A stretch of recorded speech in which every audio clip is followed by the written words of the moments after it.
2024 में 11th में admission कराने वाले बच्चे जिनका इंटर सेशन 2024-26 है, अर्थात जिनको इंटर का एग्जाम 2026 में देना है, ऐसे बच्चों का 11th में रजिस्ट्रेशन शुरू हो गया है। अब यहाँ पर हैरत की बात क्या है कि बहुत सारे बच्चों ने कमेंट करके बताया कि हमारे स्कूल वालों को तो अभी तक पता ही नहीं है कि 11 का रजिस्ट्रेशन शुरू हुआ है।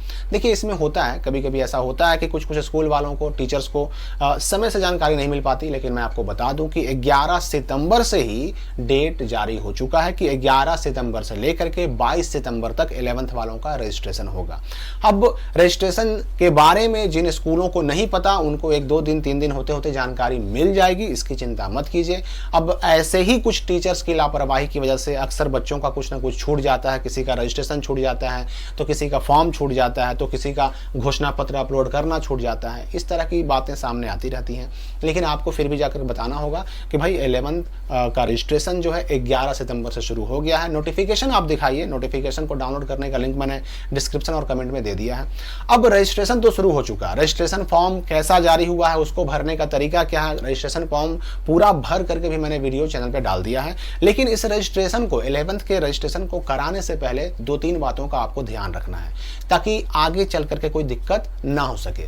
देखिए, एडमिशन जो आपने कराया था 11th में, हो सकता है कि आप में से कोई 11th का एडमिशन फॉर्म भरते समय उसमें अपना ये सब्जेक्ट जो होता है वो चुने हो। अगर सब्जेक्ट चुना है आपने तो भी ठीक, नहीं चुना है तो भी ठीक, उस एडमिशन फॉर्म में चुने गए सब्जेक्ट से अब कोई मतलब नहीं रहा।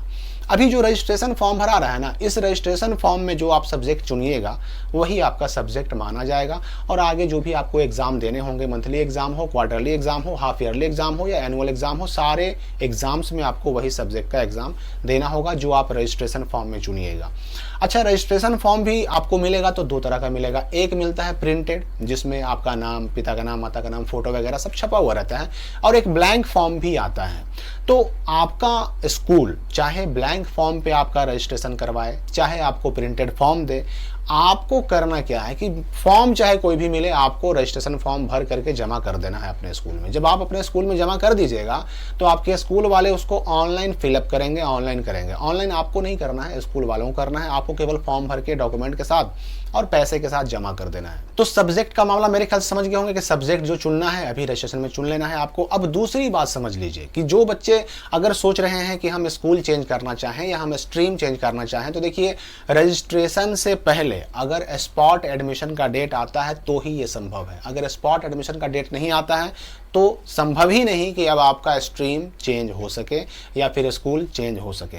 अब रही बात कि स्पॉट एडमिशन का डेट आएगा कि नहीं आएगा, तो इसकी बात हम आगे करेंगे। मैं पहले आपको बता दूं कि अभी जो रजिस्ट्रेशन करा लेंगे आप, एक बार रजिस्ट्रेशन हो गया तो फिर आर्ट्स में है तो आर्ट्स में ही रहिएगा, साइंस में है तो साइंस में ही रहिएगा, कॉमर्स में है तो कॉमर्स में ही रहिएगा।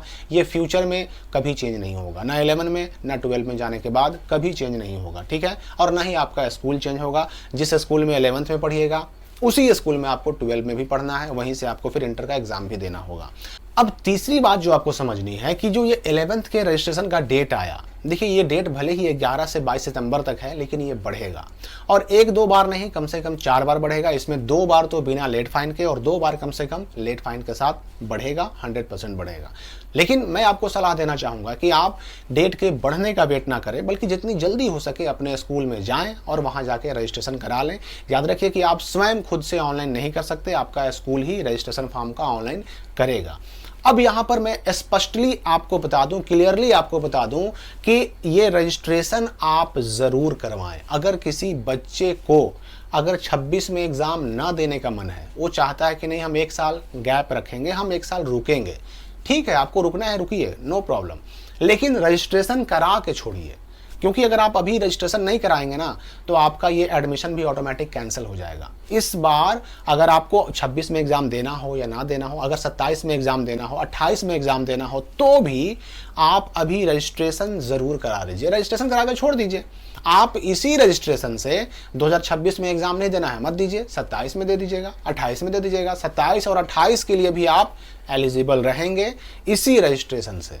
लेकिन अगर आप अभी रजिस्ट्रेशन नहीं कराते हैं, छोड़ देते हैं, तो अगले साल फिर से आपको इंटर में पहले एडमिशन कराना पड़ेगा, तब जाकर के रजिस्ट्रेशन होगा, तब जाकर एग्जाम फॉर्म भराएगा और तब फिर आप इंटर में एग्जाम दे पाएंगे।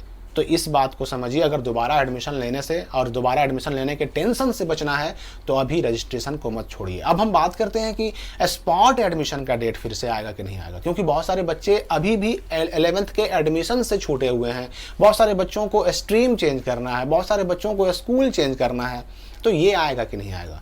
देखिए, स्पॉट एडमिशन का डेट आने की संभावना कम हुई है, खत्म नहीं हुई है। अभी भी स्पॉट एडमिशन का डेट आने की संभावना है और कभी भी स्पॉट एडमिशन का डेट बिहार बोर्ड जारी कर सकता है। लेकिन चूंकि भाई ये पूरी तरह से डिपेंड करता है बिहार बोर्ड पर, इसलिए बिहार बोर्ड स्पॉट एडमिशन का डेट देता है कि नहीं देता है, इसलिए इसमें हम 50-50 चांसेस पर ही बात करेंगे। यानी डेट आ भी सकता है और नहीं भी आ सकता है, लेकिन संभावना ज़्यादा बन रही है क्योंकि अच्छे खासे संख्या में बच्चे अभी भी 11th में एडमिशन कराने से चूके हुए हैं। कारण कई सारे हैं। कारण ये है कि भाई डिग्री कॉलेजों में इंटर की पढ़ाई बंद हो गई, 11-12 की पढ़ाई बंद हो गई, और इधर +2 स्कूलों में सीटों की संख्या उतना साइंस में मिल नहीं पाया। बहुत सारे ऐसे बच्चे हैं जो साइंस में एडमिशन लेना चाहते थे पर सीट नहीं मिल पाया उनको, और ऐसे ही रह गए, मतलब एडमिशन नहीं करा पाए। बहुत सारे बच्चों ने तो मजबूरी में साइंस लेना चाहते थे पर मजबूरी में साइंस ना मिला तो आर्ट्स में, कॉमर्स में एडमिशन करा लिया है। ऐसे बच्चे भी उम्मीद में है कि शायद फिर से डेट दे, शायद सीट बढ़े। तो उम्मीद है, और पूरा करना या ना करना बिहार बोर्ड के ऊपर डिपेंड करता है, तो इसके लिए वेट ही कर सकते हैं। लेकिन मैं कहूँगा कि अगर आपका एडमिशन हो गया है तो आप दोबारा से स्पॉट एडमिशन का वेट ना करें कि हम स्ट्रीम चेंज करेंगे, स्कूल चेंज करेंगे, बल्कि आप रजिस्ट्रेशन कराएं, क्योंकि साल बर्बाद हो सकता है। हाँ, जिनका एडमिशन ही नहीं हुआ वो बच्चे, उनके पास तो खैर और कोई उपाय भी नहीं है, उनको तो स्पॉट एडमिशन के डेट का वेट ही करना होगा। तो पूरी तरह से बिहार बोर्ड पर डिपेंड करता है। तो 11th का रजिस्ट्रेशन आपके अपने स्कूल से ही होगा, वहीं से आपको फॉर्म मिलेगा। प्रिंटेड फॉर्म जो है आपको स्कूल ही दे सकता है, और ब्लैंक फॉर्म आप डाउनलोड भी कर सकते हैं, जिसका लिंक कमेंट और डिस्क्रिप्शन में दिया गया है। रही बात फीस की, 515 रुपया साइंस के लिए भी, आर्ट्स के लिए भी, कॉमर्स के लिए भी, और सभी कैटेगरी के लिए, जनरल हो, BC1 हो, BC2 हो, SC हो, ST हो, सब के लिए 515, अगर आपने मैट्रिक या 10th बिहार बोर्ड से ही पास किया है तो।